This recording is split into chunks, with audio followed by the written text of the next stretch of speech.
as many in the audience know, we receive information from time to time from various sources around the industry and industries, and we try to bring that to everybody. And so this is an exclusive bit of information that we'd like to share. We also want to be overly cautious with it, and so I'm not going to read the information that we've been provided. I'm not going to give anywhere close to the full amount of information, although it does help tremendously. And so, if the sources out there listening, I know that all of us here want to say thank you for providing this and for providing information in the past, but we do need to be extra cautious with what we've been given. Essentially, what I can say is that in the past, Disney has come to understand that they have a male problem right now. The problem is not men, it's that Disney is no longer attracting men to their properties. And Disney has found this out. We know Disney knows this issue, and we know that Disney went to great lengths to discover what their problems are. One of the things that Disney knows is that despite what society might want to say nowadays, men tend to be the catalyst action takers within family groups for what families are going to do. Hmm. So, and let me go back in time. Okay. So this is something we actually talked about before when we were talking about Black Panther Wakanda Forever and why that was so damaging to Disney and beyond. And so what we talked about there was we said, well, with Black Panther Wakanda Forever, what they've done is they've taken a property that was fully masculine and had the theme of the Black King idea. And what was going on is that you had fathers and uncles and grandfathers who were taking the little boys in their families to go see the movie, and then they would go get the toys afterwards. And it was a family experience. It was a multi-generational familial experience. And then what happened was, and this is why Black Panther Wakanda Forever failed so miserably. I mean, it only pulled in like 40 to 50% of its total audience. Merchandise sales were terrible. I mean, just terrible. The reason for that is because once you removed that dynamic and you made it be all about female superheroes, you removed the catalyst. You removed the engine that was driving excitement for Black Panther. And sure, okay, we'll do the Wakanda franchise. That's fine. But you've removed this idea of men, particularly African American men, taking their little boys, taking their nephews to Hmm. go see the film and all that excitement. Now, Disney knows that they have a serious problem that goes beyond Black Panther. They know that. And they know quite a bit more with a high degree of specificity about what their issues are across Star Wars, across Marvel, and beyond.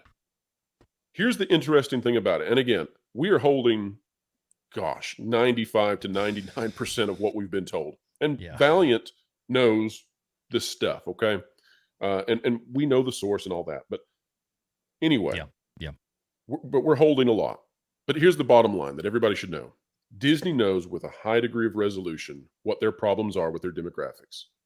And if you can believe it, and I'm sure most people can at this point, Disney has made the decision as a company to shelve the information that they have received, to shelve what they know would solve this problem.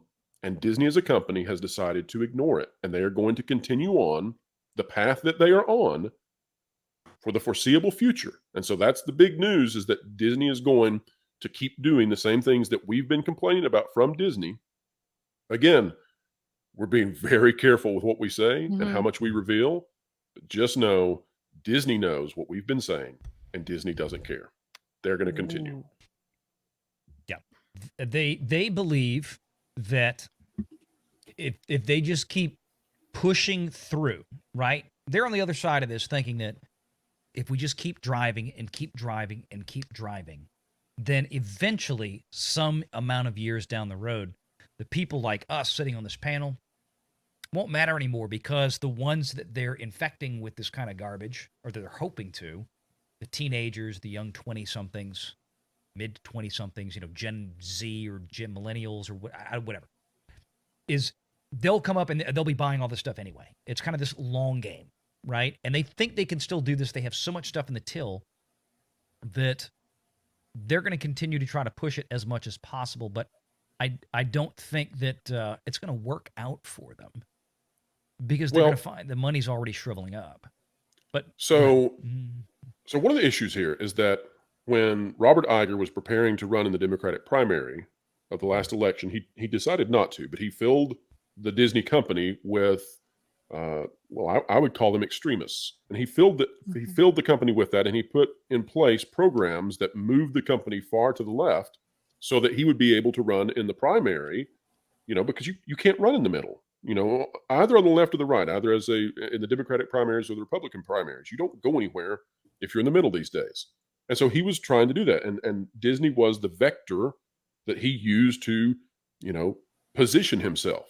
And so I want to read. I do want to read one thing from the information that we received. I think this one's safe to do. And so I just want to read the response that one executive at Disney who works for a studio and is way up there, what their position was about this information. This person, their position is that the financial trade-offs for storytelling with strong activism, as we currently see, are acceptable from their perspective. And so that was the response from this individual who's way up there. We're not going to reveal who that is. We got to be really careful, but Disney feels like, and here's the other thing. So maybe the C-suite doesn't agree with that. All right. Maybe the people at Burbank, they want to make money.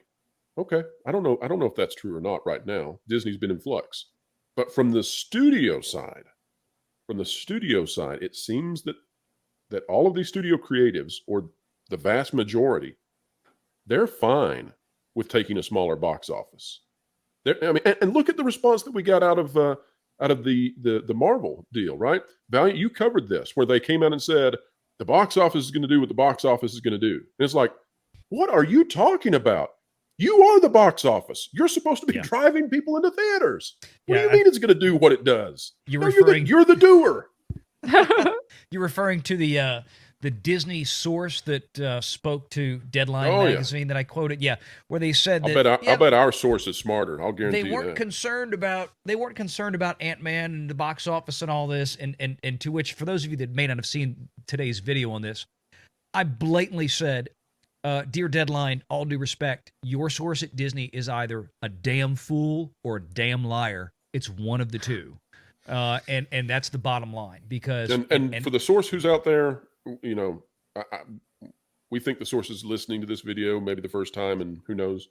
But if you're listening, and for those of you out there in the audience also, we'll try to get this more where we can package it, but we've got to be really careful. Yeah. Sometimes when we reveal things, we can basically just say, by the way, Harry Potter's getting a reboot. We can do that. And we did that 8 weeks ago. We've been doing this for 2 months, where we said, Harry Potter's getting a reboot. We don't know what it's going to look like. We don't know if they're going to recast, but that franchise is coming back. 8 weeks later, here we are. They're announcing, well, we're reimagining. We're getting a Hogwarts Legacy TV show. The franchise is getting rebooted. It's a tent pole, blah, blah, blah, blah. So, but sometimes we get some stuff, and we just have to say, here's the teeny weeny part that we can tell you and sort of where this is going. And this is one of those cases.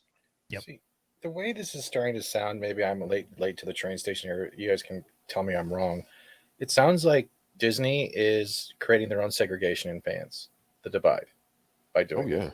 Yeah. You don't make the Proud Family louder and prouder without knowing that you want to do that. Mm-hmm. Like, that's a kid's cartoon, and the amount of imagery they put in that one episode, you wouldn't see that in the 90s. I've never seen anything like that, honestly. No. So I had to do a YouTube video. I think it was with Jonas, but I had to, and we were going to do a video on the topic. Well, I don't like to do anything where I don't know anything about what we're discussing. So I went in and watched 2 episodes, and I have never seen anything like that show. I came away from it, I was like, oh my gosh, this is straight up children's propaganda like you would see out of North Korea. This is nuts. Yeah.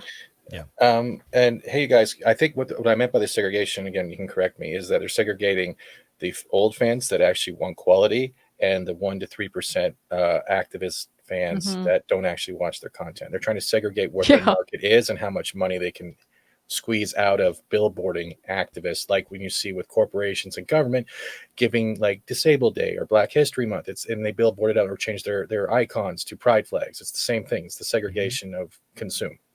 Yep. Well, They okay, so believe- here's something about it. Here's something crazy. We just watched Disney do this with Star Wars, right? We Yeah. watched this play out. We watched Disney take a traditionally male film series, and they determined that they were going to change that for right or wrong, right? Maybe this could have worked out, and we would have all said, "Oh wow, Lucasfilm and Kathleen Kennedy, they are geniuses. They're trailblazers. They took a traditional masculine series of films and they broadened the demographic. And now little girls are playing with action heroes just like boys. And oh my gosh, that didn't happen.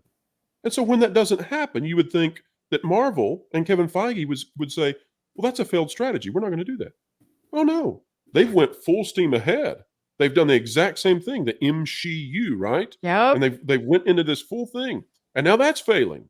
And now what's happening? Well, we see it in Disney animation, right? So you had Turning Red, and now you had Lightyear, where they said, "Oh, this is a little boy's film, but instead we're going to center it around a lesbian kiss." Who cares? Who cares about the lesbian kiss, the morality of it? I don't care about that right now. What I care about is if you're going to market a little boy's film, a lesbian kiss probably doesn't do it. And if you do that and it fails, the answer to that probably isn't, "Oh, well, we asked too much of the audience," because that probably doesn't work either. So everywhere in Disney, they're trying this strategy, and the only result that I can see from it, besides dividing people, is that it creates this thing that they like to call franchise fatigue. But I'm just amazed that the other companies don't seem to have that, and Disney now has franchise fatigue moving through like it's the flu.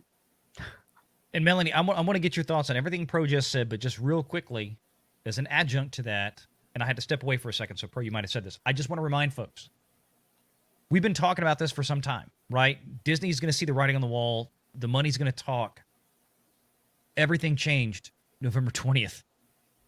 Everything changed the night that Bob Chapek was fired while he was backstage at an Elton John concert for Disney in Burbank. That all changed when Bob Iger came back. The news that Pro delivered before about the whole Rey, Skywalker, Palpatine, whatever, Rey, new Star Wars Rey, and Grogu are going to be in a movie together. That was what did we tell you? A Bob Iger initiative. All of this is changing right now. Everything that we thought Chapek would be able to do over the course of time is exactly why Bob Chapek was forced out. Like we told you before, months ago, when he started getting engaged with Nelson Peltz, that was like the final straw.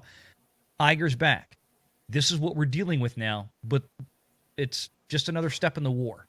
So don't give up hope yet. But